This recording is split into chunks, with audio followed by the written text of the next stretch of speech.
আসসালামু আলাইকুম। সংবাদে আপনাদের সবাইকে স্বাগত জানাচ্ছি। আমি ফিরোজ তোহা। শুরুতেই আরবে কেবলস সংবাদ শিরোনাম জানিয়ে দিব সর্বশেষ গুরুত্বপূর্ণ আপডেট সংবাদ। শুরুতে শিরোনাম। জনগণ সরকারের বিরুদ্ধে ফুঁসে উঠেছে, অভিযোগ করলেন বিএনপির মহাসচিব মির্জা ফখরুল ইসলাম আলমগীর। এরপর জানিয়ে দিব কর্মসূচির আগে শক্তি বাড়ানোর কৌশল হাতে নিয়েছে বিএনপি।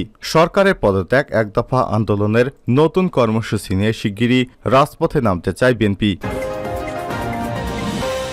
জানিয়ে দিব সাবেক পুলিশের আইজিপি বেনজিরের সম্পত্তি জব্দের নির্দেশ দিয়েছে আদালত। জানাবো বঙ্গোপসাগরে ঘাঁটি বানাতে দিচ্ছি না, তাই সমস্যা করছে।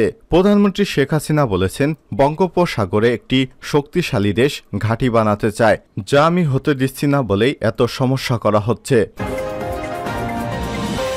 এরপর জানিয়ে দিব আওয়ামী লীগের এমপি আনার খুন, ডিবি কার্যালয়ে যা জানালো ভারতীয় পুলিশ। এমপি আনারুল আজিম আনারের মরদেহ শিগগিরই উদ্ধার করতে পারবেন বলে আশা প্রকাশ করেছে মহানগর গোয়েন্দা পুলিশ ডিবি প্রধান মোহাম্মদ হারুনুর রশিদ। বৃহস্পতিবার 23 মে রাত 10:15টার দিকে ভারত থেকে 4 পুলিশের সঙ্গে বৈঠক শেষে তিনি সাংবাদিকদের আলাপকালে সব তথ্য জানান। ডিবি প্রধান বলেন, ভারতীয় পুলিশের যে টিম ডিবিতে এসেছে তারা আমাদের হাতে গ্রেপ্তার আসামিদের সঙ্গে কথা বলেছেন। আমাদের ডিবি পুলিশের কাছে আসামিরা যে তথ্যগুলো জানিয়েছিল তারা ভারতীয় পুলিশের কাছেও একই তথ্য স্বীকার করেছে। এবং সর্বশেষ জানিয়ে দিব এবার ইউরোপের 3 দেশের সঙ্গে ঠান্ডা লড়াই। নেতানিয়াহু সরকারের স্বাধীন রাষ্ট্র হিসেবে ফিলিস্তিনকে স্বীকৃতি দাবি বহুদিনের। জাতিসংঘের বেশিরভাগ সদস্য রাষ্ট্র ইতিমধ্যেই ফিলিস্তিনকে রাষ্ট্র হিসেবে স্বীকৃতি দিয়েছে, তবে ইসরায়েল, মার্কিন যুক্তরাষ্ট্র সহ পশ্চিমা বলয়ের বেশ কিছু দেশ এখনও ফিলিস্তিনকে রাষ্ট্র হিসেবে মানে না। ফিলিস্তিন 2012 সাল থেকে জাতিসংঘের অসদস্য পর্যবেক্ষক রাষ্ট্র হিসেবে মর্যাদা পাচ্ছে।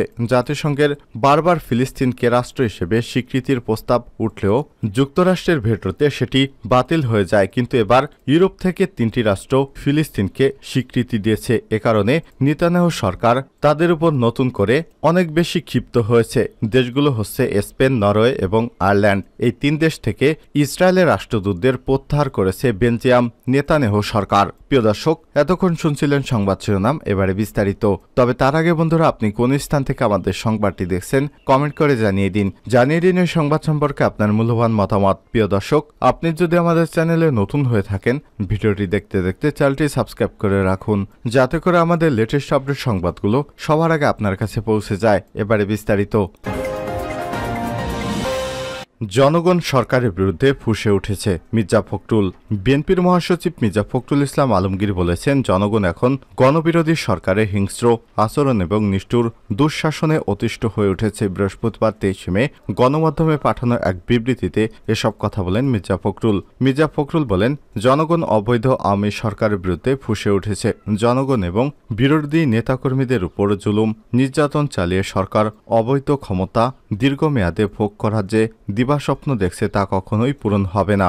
বিএনপির মহাসচিব বলেন, জনভিত্তি নেই বলে 7ই জানুয়ারি প্রহসনের নির্বাচনের মাধ্যমে ক্ষমতা দখল করে আওয়ামী শাসক গোষ্ঠী এখন আরও বেশি বেসামাল এবং জুলুমবাজ হয়ে উঠেছে। কর্তৃত্ববাদী শাসনের মাধ্যমে রাষ্ট্র ক্ষমতা আঁকড়ে রাখতে বিএনপি এবং এর অঙ্গ সহযোগী সংগঠন বিরোধী দলের নেতাকর্মীদের উপর তীব্র মাত্রায় দমন পীড়ন শুরু করেছে। তিনি বলেন, আদালতকে দিয়ে মিথ্যা মামলায় সাজা প্রদান সহ জামিন নামঞ্জুর করে বিরোধী নেতাকর্মীদের কারাগারে পাঠানো এখন অবৈধ আওয়ামী দখলদার সরকারের প্রধান লক্ষ্য হয়ে দাঁড়িয়েছে। উল্লেখ্য, ঢাকা মহানগর উত্তর বিএনপির সদস্য রেজাউল রহমান ফাহিমের বনানী থানায় দায়েরকৃত 4টি মামলার জামিন নামঞ্জুর এবং কারারন্তীন এর ঘটনায় উদ্বেগ জানিয়ে ওই বিবৃতি দেন বিএনপির মহাসচিব মির্জা ফখরুল ইসলাম আলমগীর। কর্মসূচির আগে শক্তি বাড়ানোর কৌশল বিএনপির এক দফার আন্দোলন। সরকারের পদত্যাগের এক দফা আন্দোলনের নতুন কর্মসূচি নিয়ে শিগগিরই রাজপথে নামতে চায় বিএনপি। এর আগে নানান কৌশলে সাংগঠনিক শক্তি বাড়াতে চায় দলটি। সেই লক্ষ্যে নেতাকর্মীদের ঐক্যবদ্ধ এবং উজ্জীবিত করতে তৃণমূল পর্যায়ের সফল করবে বিএনপি এবং অঙ্গ সংগঠনের নেতারা।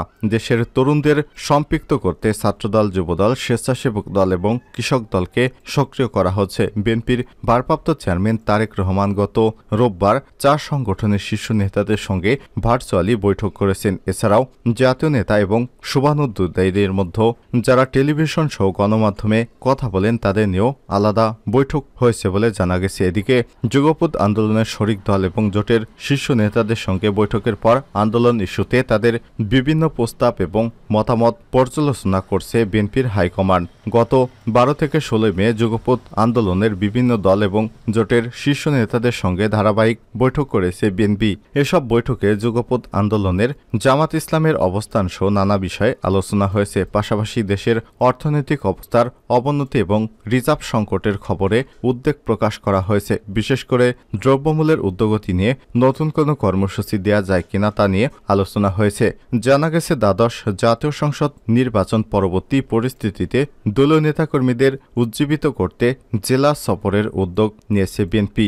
এই সফরের বিষয়ে দিক নির্দেশনা দিতে গত রোববার 4টি অঙ্গ এবং সহযোগী সংগঠনের নেতাদের সঙ্গে ভার্চুয়ালি বৈঠক করেছে তারেক রহমান। এই বৈঠক শেষে একাধিক নেতা জানান, মূলত জেলা সফরে তৃণমূলের সুখ দুঃখ চাওয়া পাওয়া আর তাদের কষ্টের কথা শুনবেন কেন্দ্রীয় নেতারা। দলের ভারপ্রাপ্ত চেয়ারম্যানকে টার্গেট করে কেন সরকারের নানা মহল থেকে বিদ্বেষমূলক বক্তব্য দেয়া হয় তার একটি ব্যাখ্যা দেয়া হবে। এর উদ্দেশ্যে নেতাকর্মীরা যাতে কোনো অবস্থায় দলের শীর্ষ নেতৃত্ব নিয়ে বিভ্রান্ত না হয় সে ব্যাপারে সতর্ক করা হবে। বেনজিরের সম্পত্তি জব্দের নির্দেশ। সাবেক আইজিপি বেনজির আহমেদের 83টি দলিলের সম্পত্তি জব্দের নির্দেশনা দিয়েছে আদালত। পাশাপাশি 9টি ব্যাংক অ্যাকাউন্টও ফ্রিজ করার নির্দেশ দেওয়া হয়েছে। বৃহস্পতিবার 23 মে ঢাকা মহানগর দায়রা জজ মোহাম্মদ শামস জগলুল হোসেনের আদালত শুনানি শেষে এ আদেশ দেন। নাম প্রকাশে অনিচ্ছুক দুদকের এক কর্মকর্তা সব তথ্য কালবেলাকে জানিয়েছে। আদালত সূত্র থেকে জানা গেছে, গোপালগঞ্জে বেনজিরের 83টি দলিলের সম্পত্তি জব্দের আবেদন করে দুদক এ সময় দুদকের আইনজীবী মাহমুদ হোসেন জাহাঙ্গীর শুনানি করেন। পরে আদালত আবেদনটি মঞ্জুর করে এ আদেশ দেয়। এর আগে গত 23 এপ্রিল বেনজির আহমেদের বিরুদ্ধে দুর্নীতির অভিযোগের তদন্ত করে 2 মাসের মধ্যে প্রতিবেদন দাখিলের নির্দেশ দেয় হাইকোর্ট। বিচারপতি মোহাম্মদ নজরুল ইসলাম তালুকদার ও বিচারপতি কাজী এবাদত হোসেনের বেঞ্চ দুর্নীতি দমন কমিশন দুদক এ নির্দেশ দেয়। পরে বেনজিরের সম্পদের খোঁজে দুর্নীতি দমন কমিশন দুদক 3 সদস্যের একটি টিম গঠন করে। সংস্থার উপপরিচালক হাফিজুল ইসলামকে প্রধান করে গঠিত টিমের অন্য সদস্যরা হলেন সহকারী পরিচালক নিয়ামুল হাসান গাজী এবং জয়নুল আবেদিন। বঙ্গোপসাগরে ঘাঁটি বানাতে দিচ্ছি না তাই সমস্যা করছে প্রধানমন্ত্রী শেখ হাসিনা বলেছেন, বঙ্গোপসাগরে একটি শক্তিশালী দেশ ঘাঁটি বানাতে চায়, যা হতে দিচ্ছি না বলেই এখন এ সমস্ত সমস্যা হচ্ছে। এ সময় বিএনপি জামাতের উদ্দেশ্যে তিনি বলেন, যতই মুরব্বি ধরুক জ্বালাও পোড়া করুক রেহাই পাবে না। বৃহস্পতিবার 23 মে সন্ধ্যায় গণভবনে আওয়ামী লীগ নেতৃত্বাধীন 14 দলীয় শীর্ষ নেতাদের সঙ্গে বৈঠকের পর প্রধানমন্ত্রী শেখ হাসিনা এসব কথা বলেন। তিনি বলেন, 2021 সালে নির্বাচনের আগে গ্যাস বিক্রি চুক্তিতে রাজি হয়নি বলে শক্তিশালী দেশটি আমাদের সেই সিদ্ধান্তকে ভালোভাবে নেয়নি।